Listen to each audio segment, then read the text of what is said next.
morning everyone. So today's lecture is based on present continuous tense. As I have told you in my previous lecture कि grammar का सारे part तैयार कराए जाएंगे आपको. So this is the part of this grammar section, especially for RS means. Grammar तो वैसे सारे ही competitive exam में काम आती है और this is very basic thing. Tenses की knowledge होना बिल्कुल basic thing है grammar में, right? सो जो बच्चे प्री का एग्ज़ाम लिख रहे हैं, जो एस्पिरेंट्स आ रहे हैं एग्ज़ाम के और मेंस के लिए कोशिश कर रहे हैं कि मेंस के पेपर भी वो लिखें. होपफुली आप लिखेंगे ज़रूर मेंस के भी पेपर एग्ज़ाम प्री वाला एग्ज़ाम क्लियर करने के बाद.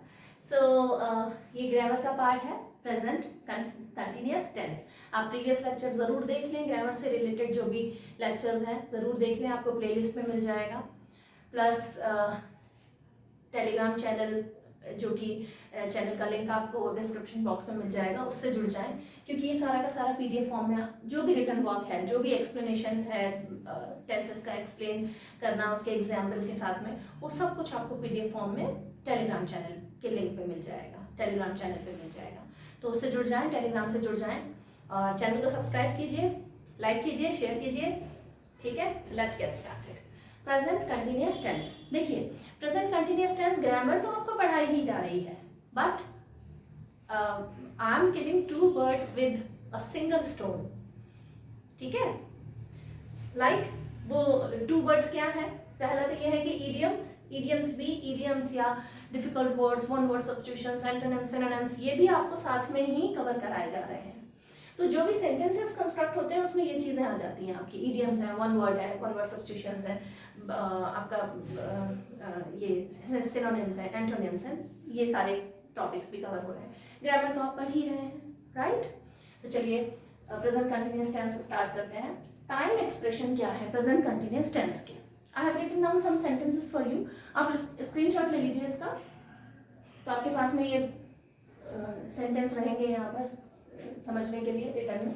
We are learning English now, इसका टाइम एक्सप्रेशन है. We are learning English now, हम अभी इंग्लिश पढ़ रहे हैं. I am watching TV right now, मैं बस अभी, बिल्कुल अभी तो मैं टीवी देख रहा हूँ, राइट? नाउ प्रेजेंट कंटिन्यूअस का टाइम एक्सप्रेशन है. At present my father is working abroad. At present मतलब अभी के समय में मेरे फादर अब्रॉड, बाहर, फॉरेन कंट्री में, मतलब जो नेटिव प्लेस है वहां से बाहर कहीं वर्क कर रहे हैं. ठीक है, तो at present my father is working abroad. My mother is currently having a task in the USA. USA के आगे द लगा है, इंडिया के आगे द नहीं लगता. आगे वाले जो लेक्चर होंगे जिसमें हम लोग आर्टिकल्स पढ़ेंगे, then I will explain each and everything in detail. ठीक है, my mother is currently having a task in the USA. मेरी जो माँ है उनको करंटली, अभी एक टास्क है, एक उनका कुछ काम है यूएसए में. ठीक है, करंटली, बिल्कुल अभी करंटली मतलब इन दिनों उनको कुछ काम है. तो she is not waiting, next is she is not waiting here at the moment. This at the moment, वो अभी तो यहाँ आपका वेट नहीं कर रही, राइट? एट द मोमेंट, इस समय. ठीक है, तो she is not waiting here at the moment, वो अभी वेट नहीं कर रही है, इंतजार नहीं कर रही है. Car prices is getting higher nowadays, या फिर दीज डेज. कार के जो प्राइजेस हैं, कार की जो कीमतें हैं, इट इज गेटिंग हायर, वो बढ़ रही हैं, उसकी कीमतें बढ़ रही हैं आजकल. नाउअडेज, आजकल या दीज डेज, इन दिनों. ठीक है, I am not going to the party tonight. ठीक है, today, I am not going to Delhi today. तो ये सारी ये जो एक्सप्रेशन है ये भी आते हैं प्रेजेंट कंटिन्यूअस टेंस में. I am not going to the party tonight, मैं आज रात में पार्टी नहीं जा रहा हूँ. ठीक है, we are using old computer for the time being. ये भी एक्सप्रेशन है, फॉर द टाइम बीइंग. अभी इस समय के लिए, अभी के लिए हम ओल्ड कंप्यूटर ही यूज कर रहे हैं. We are using old computer for the time being, इस समय के लिए, अभी के लिए हम ओल्ड कंप्यूटर ही यूज कर रहे हैं. I am visiting his parents next weekend. ये नेक्स्ट वीकेंड तो फ्यूचरिटी दिखाता है, फ्यूचर टेंस का दिखाता है, लेकिन यहाँ हम प्रेजेंट में यूज करते हैं. Next weekend, next day, next morning. I'm coming home next morning. मैं अगली सुबह घर आ रही हूँ, right? So I'm visiting his parents next weekend. Future tense को दिखाता है, इस तरह के जो टाइम एक्सप्रेशन है वो भी आते हैं प्रेजेंट कंटिन्यूअस टेंस में। ये तो हो गई टाइम एक्सप्रेशन की बात, ठीक है।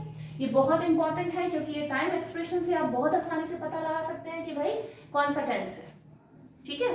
तो बड़ी अच्छी तरीके से समझिए इनको, टाइम एक्सप्रेशन को, राइट।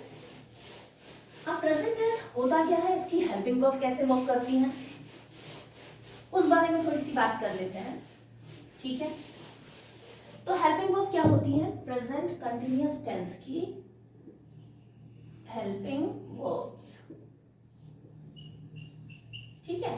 3 हेल्पिंग वर्ब्स होती हैं इसमें, is, am and are.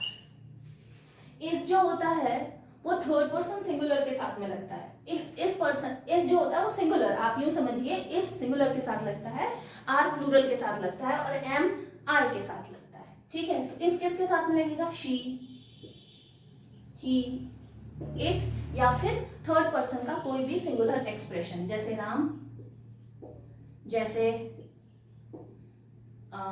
This book, ठीक है। जो सिंगल एक्सप्रेशन होगा उस सिंगल एक्सप्रेशन के साथ में इज लगेगा। इसका example, she is singing a song, ठीक है, वो एक गाना गा रही है, she is singing a song.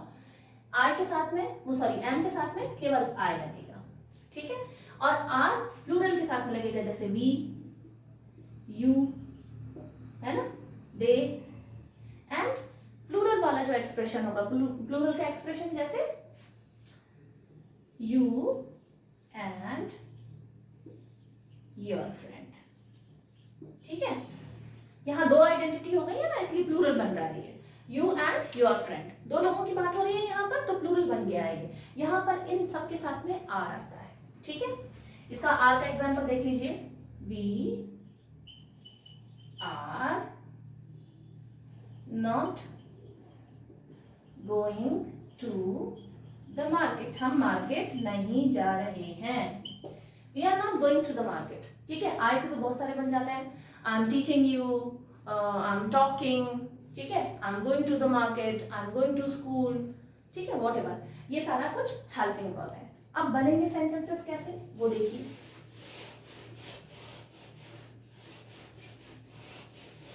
Positive sentence देखते हैं, पॉजिटिव सेंटेंस कैसे बनेगा, right.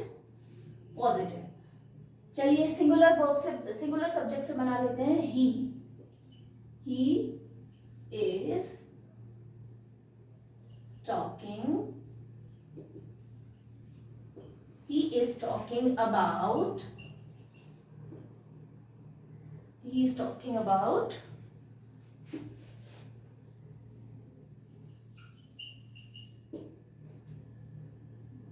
he is talking about what is today's India, ठीक है, वो आज के भारत के बारे में बात कर रहा है, he is talking about today's India, ये पॉजिटिव है, ठीक है।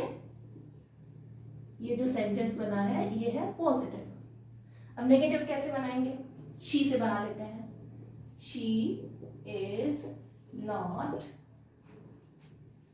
गोइंग टू द मार्केट, ठीक है, वो मार्केट नहीं जा रही है, ये नेगेटिव है, right.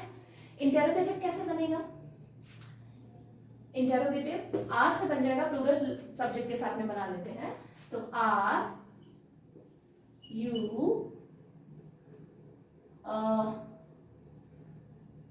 Are you asking for money, क्या तुम पैसों के लिए पूछ रहे हो, पैसों के लिए पैसे मांग रहे हो, पैसों की बात कर रहे हो, are you asking for money, तुम पैसे मांग रहे हो, पैसे की बात कर रहे हो, तो ये बन गया इंटरोगेटिव, ठीक है, राइट, इंटरोगेटिव बन गया। इंटरोगेटिव नेगेटिव कैसे बनाएंगे, चलिए फिर से एक प्लूरल सब्जेक्ट ले लेते हैं, are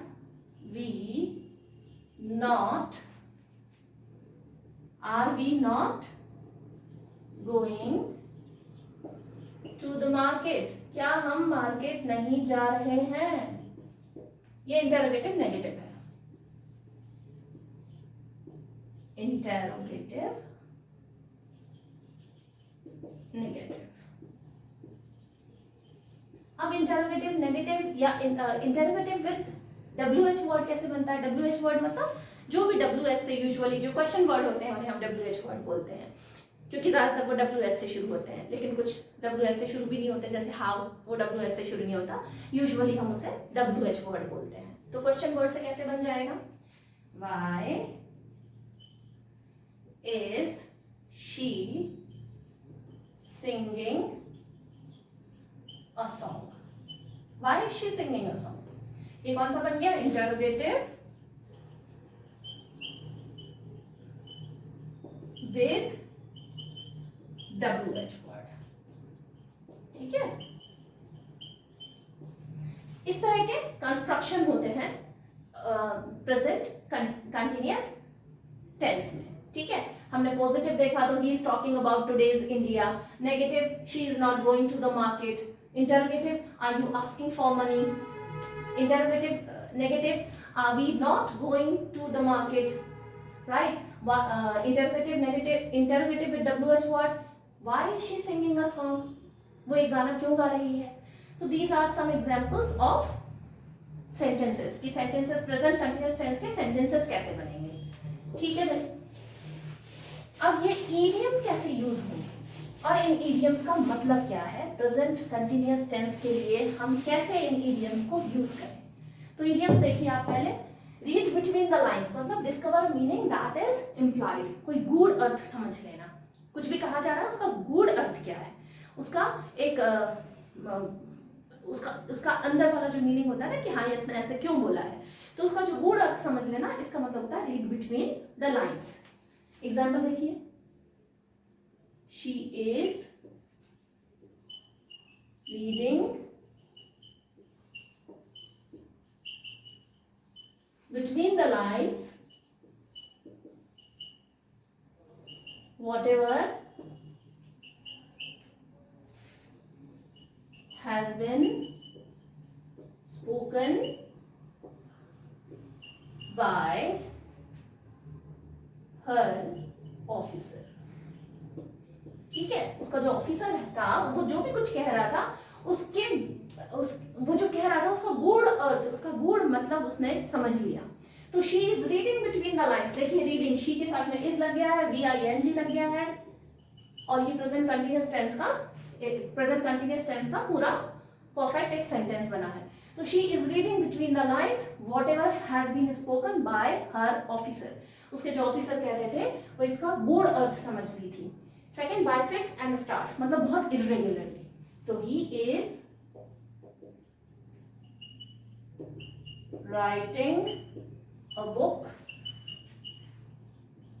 by fits and starts, ठीक है। वो बहुत ही इरेगुलरली एक बुक लिख रहा है, कभी लिखता है फिर छोड़ देता है, फिर बुक लिखता है, तो बहुत ही इरेगुलरली मतलब he is writing a book by fits and starts, irregularly, अनियमित तौर से, ठीक है।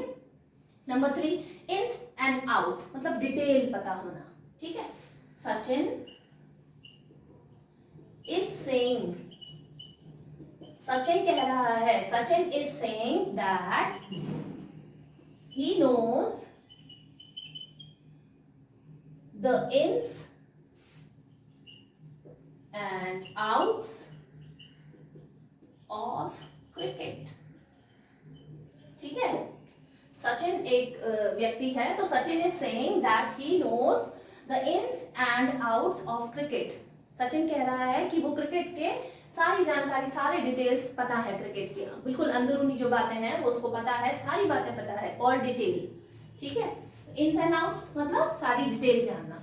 मिस द बोट मतलब miss the opportunity, if you are not subscribing the channel, if you are not sharing these academic videos, then you are missing the boat, ठीक है।